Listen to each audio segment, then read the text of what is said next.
Hola chicos del curso virtual de Sociología de la Comunicación. Este es un nuevo video, una nueva pastilla para complementar las separatas en PowerPoint o en PDF que usted encuentra en nuestro campus virtual. En esta ocasión, la semana 5, como ustedes pueden observar, tenemos el PowerPoint que me acompaña y en este caso, la semana 5, la sesión 5, nos vamos a lo que es ya la vista del PowerPoint, Sociología de la Comunicación, que estamos dentro de la unidad 2 del sílabo, que se denomina, pueden volver por favor, Medios y Desarrollo de las Sociedades Modernas, cuyos contenidos son los siguientes en la Escuela de Frankfurt y Medios de Comunicación y la Esfera Pública, concepto esgrimido por Jürgen Habermas, como vamos a ver en las siguientes diapositivas. Entonces el título de esta sesión es Medios de Comunicación y la Esfera Pública. Continuamos, la esfera social.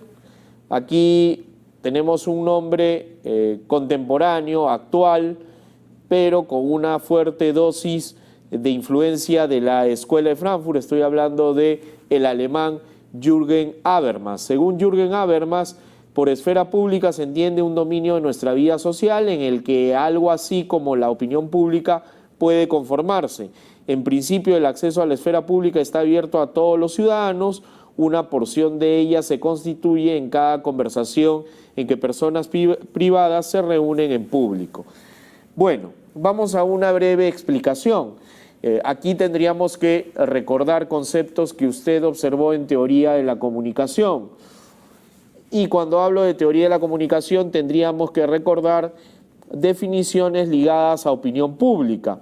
Y cuando hemos hablado de opinión pública, recordando, por ejemplo, a Walter Lippmann, a McCombs, que fueron los que desarrollaron este concepto de opinión pública, bueno, si nosotros queremos ir en una línea evolutiva, vamos a hablar de la esfera social y puntualmente de la esfera pública. Jürgen Habermas acuña esto de la esfera pública, pero le da ya una dimensión, vamos a decir, espacial, un lugar donde se constituyen las personas, eso sería la esfera pública, para justamente debatir sobre temas trascendentes. Es decir, es el lugar donde se conforma o se da forma la denominada opinión pública. Seguimos con la siguiente diapositiva. Los ciudadanos actúan como público cuando se ocupan de los temas de interés general sin ser coaccionados. Con eso se garantiza que pueden coordinarse y reunirse libremente y al mismo tiempo expresar y hacer públicas sus opiniones también libremente. Cuando el público es amplio, esta clase de comunicación requiere de ciertos medios de difusión e influencia. En la actualidad, los diarios y periódicos, la radio y la televisión son los medios de la esfera pública. Entonces, la esfera pública tiene ciertas características. Tiene ciudadanos que actúan como público y que se ocupan de temas relevantes. No necesariamente, como lo hemos hablado en opinión pública, de temas que sean, vamos a decir, saludables o que me ayuden para el desarrollo personal. No, simplemente son temas que son de interés general, que pueden estar ligados también a la política, pero a la farándula. Ojo, entonces, sobre esta base temática, el ciudadano puede emitir opiniones de manera libre. Por eso es que la opinión pública se desarrolla, digamos, en un periodo donde se puede dominar el periodo de la Ilustración. Es decir, si yo quiero situarnos históricamente, recordando historia de la comunicación o teoría de la comunicación, luego ya de la aparición de la imprenta y los grandes cambios que generó justamente el acceso a la información, el desarrollo del periódico, en ese contexto estamos hablando de ciudadanos que, además de informados, pueden opinar, ya no tienen la coacción de las épocas medievales o del Tribunal de la Santa Inquisición, y es un ciudadano, también estamos en un terreno donde aparecen las metrópolis, que puede dar su opinión, señalar si está a favor o si está en contra. Pero además Habermas señala que otra característica para que hablemos de esfera pública es que esta opinión tiene que ser difundida, y en la actualidad pues los medios para que pueda difundirse esa opinión son los grandes medios de comunicación, incluido hoy el Internet. Sigamos con la diapositiva. La esfera pública se convierte entonces en el espacio en el cual el mundo de la vida y el sistema político se conectan. Para Abritzer y Costa, la esfera pública debería convertirse en la arena viva y dinámica en la cual se produzca el proceso permanente de construcción, deconstrucción y reconstrucción discursiva y simbólica de la nación. Aquí hay un punto interesante porque señala que la esfera pública es el lugar donde convergen, vamos a decirlo así, la vida pública y el sistema político, la vida del ciudadano. Entonces, en la esfera pública justamente es el lugar donde van a darse este encuentro de los ciudadanos que son normalmente interesados en política, y esa va a ser la dinámica. Evidentemente no solamente van a poder emitir un juicio de opinión en base solo a temáticas de índole político, sino diversa, pero naturalmente lo que más le va a interesar es lo que de alguna manera va a tener una influencia determinante en su vida.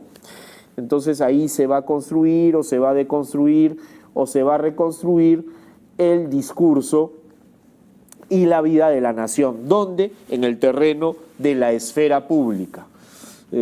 Como vamos a ver más adelante, también hay una esfera privada, pero esto es otro tema. Ahorita estamos hablando, centrándonos en la esfera pública, que es este concepto que acuña Jürgen Habermas. Sigamos con la diapositiva. La emergencia o manifestación de una esfera pública está íntimamente unida al crecimiento del capitalismo y el dominio de una burguesía europea, que con el tiempo dieron como resultado una esfera pública de razonamiento crítico. Cuando hablamos ahí del vocablo emergencia, estamos hablando de una irrupción, de una aparición. Esa sería la acepción que estamos utilizando en la diapositiva. Entonces, la emergencia o manifestación de una esfera pública está íntimamente relacionada al crecimiento del capitalismo, es decir, también a una sociedad más conectada, el comercio. Además, estamos hablando de la urbe, de la gente, vamos a decir, de la migración de la gente del campo hacia la urbe. Entonces, ya hablamos de una masa mucho más amplia, que además, luego de un periodo de ilustración, de acceso a la información, tiene un razonamiento cada vez más crítico, y por eso es que Habermas señala que esto tiene una relación directa entre el crecimiento también de una burguesía europea. Hablamos también de un crecimiento social y de no solamente de la masa, sino también de lo que eran las ciudades en Europa.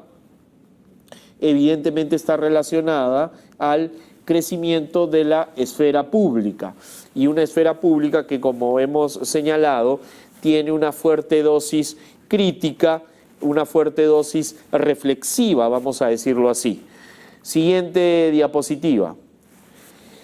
El valor de lo dialógico en la esfera pública es relevado por el sociólogo norteamericano Craig Calhoun, cuando sostiene que en la vida pública, en una sociedad democrática, lo que nos vincula son las discusiones que tenemos entre nosotros, independientemente de que existan distintas opiniones o incluso desacuerdos. Cuando ahí utilizo el término relevado, estoy señalando destacado, es decir, Craig Calhoun destaca que en la vida pública, en la sociedad democrática, lo que nos va a vincular justamente es la capacidad de discutir temas. Y esta discusión se da en la esfera pública, de no necesariamente coincidir en ciertas perspectivas de vida. Justamente eso caracteriza a las sociedades democráticas, a la república, versus las sociedades totalitarias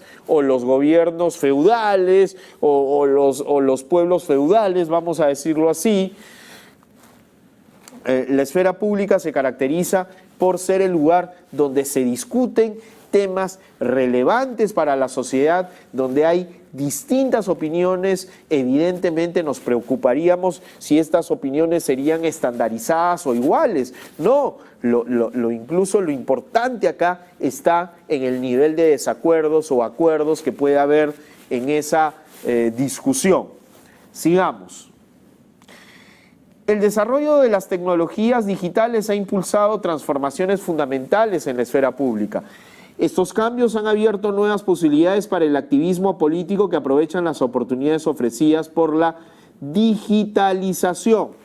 Algo que también es bueno precisar es que gracias a la tecnología, hoy la esfera pública se ha trasladado al mundo digital, al mundo virtual, a las redes sociales.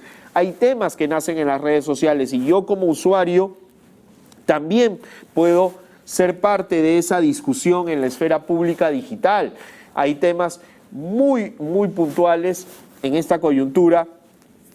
Usted seguramente ha visto temas que han irrumpido en las redes sociales, en Facebook, y que luego se han tratado en el mundo real, ¿no? Entonces esa es una característica. La esfera pública también podemos hablar de un activismo político, porque el activismo no solamente se da en el terreno offline, sino hoy en el terreno online. Es decir, hay muchas causas políticas que emergen de Internet, ¿no?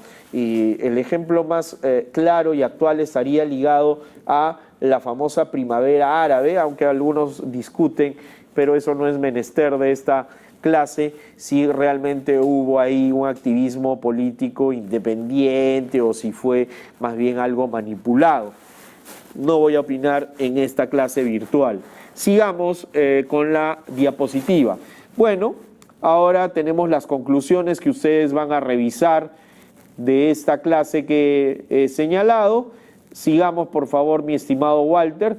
Tienen ustedes las referencias bibliográficas de donde he sacado los distintos puntos esgrimidos en las diapositivas. Y bueno, con esto les doy gracias por seguir este videíto, que lo que hace es de alguna manera complementar lo que usted lee en las diapositivas y en los archivos PDF.